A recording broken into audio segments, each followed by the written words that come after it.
मेरा सीएम जो ही बनेगी मेरा निर्णय भूमिका में रहेगी। मेरा तो बोल रहे हैं कि अगर आपको 70-80 सीट मिल गया तो भाजपा से वो तो जय चीफ मिनिस्टर बने मेरा तो सपोर्ट लेना ही चाहिए। वही हम बोल रहे हैं कि आप मान लीजिए टीएमसी को भी 150 के आसपास मिल गया, उसको भी मिल गया, तो आप सपोर्ट आप उस वक्त किसको, अगर टीएमसी की तरफ चला गया तो कहीं नहीं जाएगी। मैं तो आपको इसीलिए देखिए, आपको कोई सपोर्ट देने का कोई प्रॉब्लम होते तो मैं आज के दिन में सब बोलते आपको साथ कोई बैठने नहीं चाहते, आपको साथ कोई पैसा भी नहीं लेना चाहते। मैं इतना ईमानदार आदमी है, मेरा 62 उम्र है, मैं किसी को पैसा लेके किसी को साथ कोई भी करप्शन में जुटा नहीं है। तो दादा हम लोग कंक्लूजन में आ जाते हैं कि यहाँ पे हम लोग कॉन्फिडेंस के साथ हायर अथॉरिटी को बता देते हैं कि आपका ये धनराशि चाहिए, ये अगर आपको अमाउंट मिल गया तो आगे जाके आप एटलीस्ट 50 to 60 वोट आपको जो आजाद देना है मेरा एक साथ में नहीं चाहिए, मैं पार्टली देना चाहिए। मैं जो 22 तारीख रैली में जो बाबरी मस्जिद का जो लिम रखा उसी दिन मेरा 82 लाख खर्चा होगा, तो उसी टाइम तो पैसा भी नहीं था ट्रस्टी में, ओनली फॉर 5 लाख था। मेरा बिजनेस का पैसा डाल के वो किया, तो आज के दिन में वो 6 से 7 करोड़ आ गया, मेटेरियल्स भी 2-3 करोड़ को आ गया, ईटा स्टोन। ये तो हम लोग देख रहे हैं वीडियो में कि आपका एकदम ऐसा ही चल रहा है। तो मैं आपको यही बोलते हैं जितना जल्दी है 200 करोड़ दे दीजिए।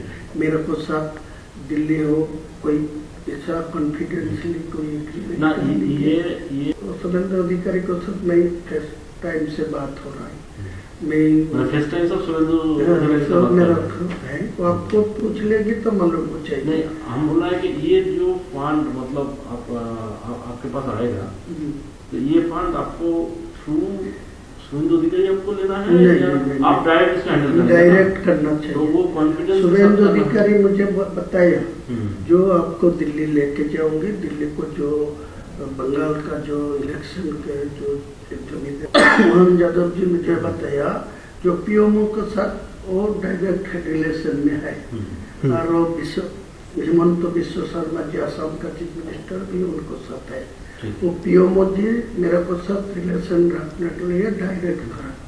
तो वो भी बोला मैं दिल्ली में मध्य प्रदेश भवन में वो बुला लेंगी बात करेंगे, लेकिन उनको साथ मेरा कोई पैसा के लिए बातचीत नहीं हुआ। वो यही बात बोला जो आपको मेरा।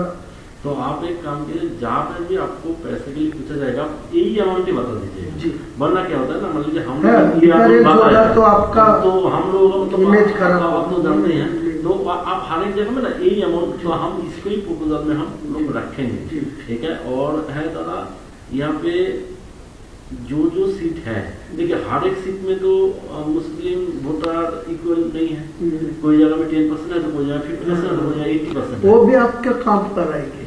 कोई 20% होगी वो मैं उम्मीदवार खड़ा नहीं करेगी।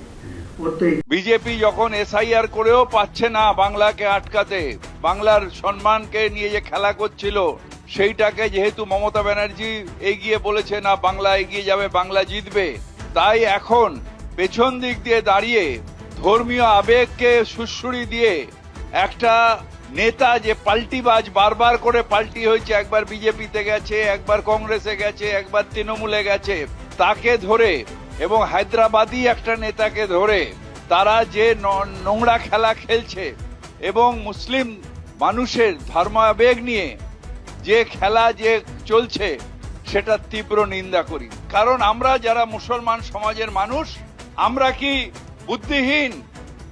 আমরা কি এতই ধারাবাহিক যে এই রকম মানুষ আমাদের ধর্মীয় আবেগকে বিক্রি করে দেবে আর আমরা সেটাকে হজম করব দেখার পরে, না এই মানুষটাকে ধিক্কার করব, এই মানুষটাকে সমাজচ্যুত করে দেব? এই প্রশ্নটা প্রত্যেকটা মুসলমান সমাজের মানুষের কাছে আমার থাকবে। কেন এই সাহস তারা পায় যে একটা মসজিদের নামে, তাও আবার বাবরের নামে হলো না হলো কিছু যায় আসে না, আমি বাবরের নামটা দিয়েছি এই কারণে যে এটাতে ভাবাবেগ হবে, এই এই এই সেন্টিমেন্টটাকে আমি বিক্রি করতে পারবো। আমাদের সেন্টিমেন্ট বিক্রি করার জায়গা, আমাদের মুসলমান সমাজকে এইসব কুলাঙ্গাররা তারা কি ভাবে যে আমরা আমাদের নিজস্বতা কিছু নেই, বুদ্ধি নেই? হ্যাঁ আছে, এর জবাব দেবে এই বিজেপির এই অন্যায়, এই যে কেনা সি টিম পি টিম তৈরি করা এবং সেইটা দিয়ে আজকে এক ব্যাগে এসআইআর করে মুর্শিদাবাদ মালদার ভাইদের নাম বাদ দিয়ে দিচ্ছে, তাতেও তাদের শান্তি হচ্ছে না। তারপর এই বেঈমানগুলোকে কিনে নিয়ে সেইখানে ভোট ভাগের যে রাজনীতি করছে, সেইটাকে মুসলমান সমাজকে জবাব দিতে হবে, দিতে হবে, দিতে হবে। অন্যায়, অন্যায়, পাপ, পাপ, পাপ, এত বড় অন্যায় যে আমার ধর্মকে টাকাই বিক্রি করে দেব। একে কি ভাষায় করব? শুধু বেঈমান বললে কম বলা হবে। আমি চিনি এটাকে, সেই জন্য এইখানে বসে ওকে সাসপেন্ড করেছিলাম, পার্টি থেকে দূর করে দিয়েছিলাম। আর যারা এখনো ওর সাথে ছিলেন তারা এবার বোঝবার চেষ্টা করুন কি জিনিস এটা। বিজেপির হাতে মুসলমানের সম্মান বিক্রি করে দেবার ষড়যন্ত্র করছে। ছি, ছি, ছি। আমরা নিশ্চিতভাবে ধর্মীয় ভাবাবেগ আমাদের আছে, নিশ্চিতভাবে। আমরা যখন নিজেদের আল্লাহর কাছে সমর্পণ করি তখন নিশ্চিতভাবে আল্লাহর কাছে নিজেকে সমর্পণ করি, কিন্তু তার মানে এই নয় যে আমাদের বুদ্ধিহীন ভাবা, আমাদের বোকা ভাবা, আমাদের ভাবাবেগটাকে নিয়ে এইরকম ভাবে বিক্রি করা, এটা হয় না।